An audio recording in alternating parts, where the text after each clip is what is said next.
skeptical of Brandon Staley for all the reasons of, people have pointed out his time as Chargers head coach. Now, yes, he was the defensive coordinator at that time too. So I don't know. Is it because he had added responsibilities of being the head coach that he failed as a defensive coordinator? Like that, did that take away from his play calling duties? I'm not sure, right? Like, was it the personnel that he just wasn't really jiving with? I don't know. I feel like there's something more there that happened in with the Chargers that, yeah, Kyle Shanahan would have to kind of like drill down and figure out, okay, like what happened there. Is that something that would be a risk of you bringing to San Francisco as well? Or is it kind of a one-off thing? Cause you'd have a different role here where you would solely be the defensive coordinator and who have all these stars and all these things. So there's a lot of questions about Brandon Staley. I don't know if I would. I'm not as against it as other fans, but I'm also not totally bought into the idea. I'd be a little skeptical of him too. I lost the comment, but there was a comment that basically said Staley did good in LA because he already had the players. And my response to that would be the 49ers have the players. That would be a benefit for Staley.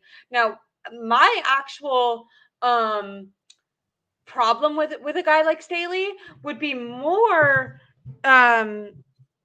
personal wise than like scheme wise, because I think when you look at the Chargers, they gave up on Staley and not even gave up on him, but seemed to like want to make a statement about their disapproval with him. Like, at least with Steve Wilkes, like that final game, that defense was playing hard for him. It feels like the Chargers defense they actually gave up, and there was like breakdowns in the locker room between teammates. Like, and when we think of we wanted Steve Wilkes to go to the sideline because the 49ers missed that Robert Saleh, DeMeco Ryans guy. Like, I think of whoever the defensive coordinator, and maybe this is hard because I'm also advocating for Bill Belichick, but most of the time, aside from Bill Belichick, who to me, Bill Belichick is like outlier, right? Like, we would make exceptions for him because of who he is. But normally, in my opinion, when I'm thinking like, oh, am I excited about this candidate? It's like, is he going to be a good feed off of Kyle? And I don't get the like energy positive, players are enthusiastic vibe about Brandon Staley. Like, I can see one bad game, Nick Bosa being up there like, this dumbass motherfucker did not prepare me real quick. You know what I mean? Like, I do not see some like, it felt like for DeMeco Ryans, for Robert Saleh, like the players wouldn't dare, trash mouth them. They wanted to be successful for themselves and for the team, but also because they had so much respect for their coach, they wanted to succeed and they wanted their coach to go on to have success. And I think that there's like a personality that brings that out that I do not feel in Staley. Yeah, that's totally fair. I don't know if I see it either. That could have been maybe the disconnect as well when he was head coach of the Chargers. He's uninspiring, if I had to use a word, just looking at him and his aura. That's kind of what I would take away from it. And I think the 49ers have kind of shown that they respond to inspiring, they respond to respect, mutual respect. Like, they kind of have the talent, like and maybe this is, you don't agree, but in my opinion, like the 49ers kind of have like the talent and most of the personnel there.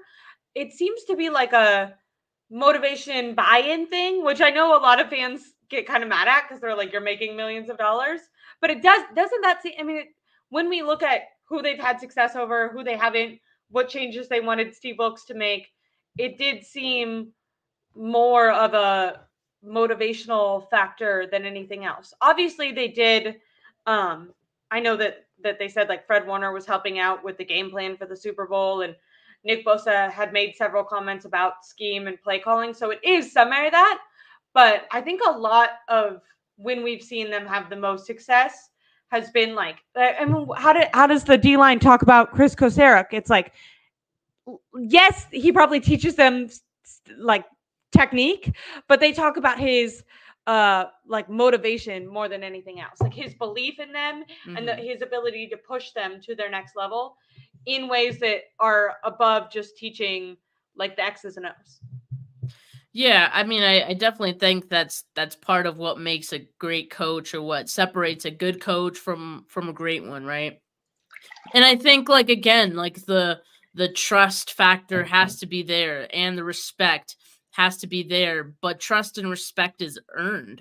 I mean, Yeah, and you Kyle get Shanahan you has to trust and respect the coordinator. that You know what I too. mean? That too, because The if players Kyle notice doesn't, that. why would the players? The So players yeah, notice that. if they sense a riff, there will be it's not going to be good. So yeah, I think, of course, there's a baseline of trust and respect for anyone who gets hired, particularly an external candidate.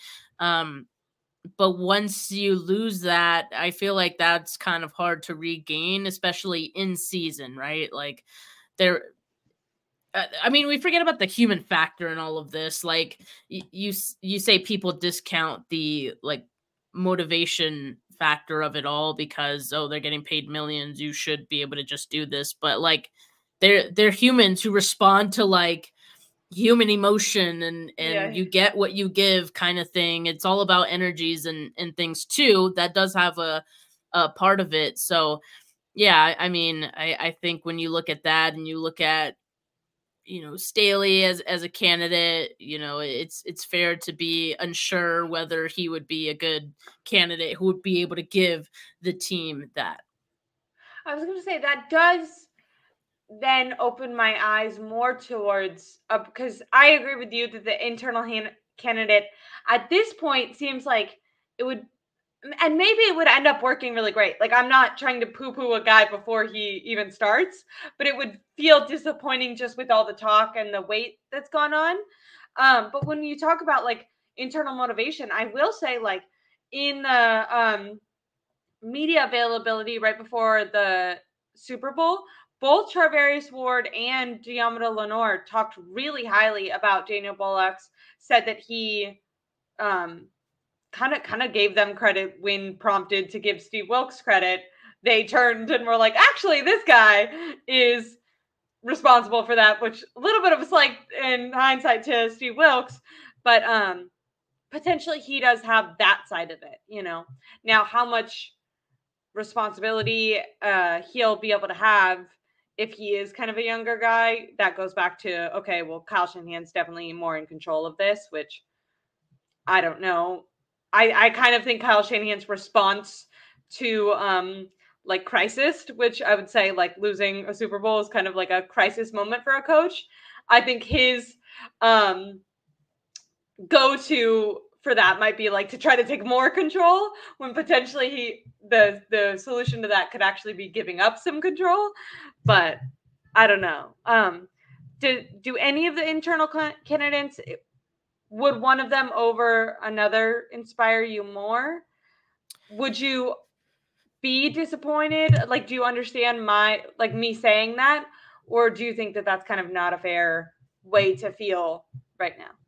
I we think really like don't know. Whichever candidates are getting the interviews, I think it's for a reason. I think it's because, one, they want to, at some point in their career, be a defensive coordinator. And then also, I think it would be because Kyle thinks, to even some degree, that they could be, right, at some point in their career. So, I'd be optimistic, cautiously optimistic about any of the internal candidates.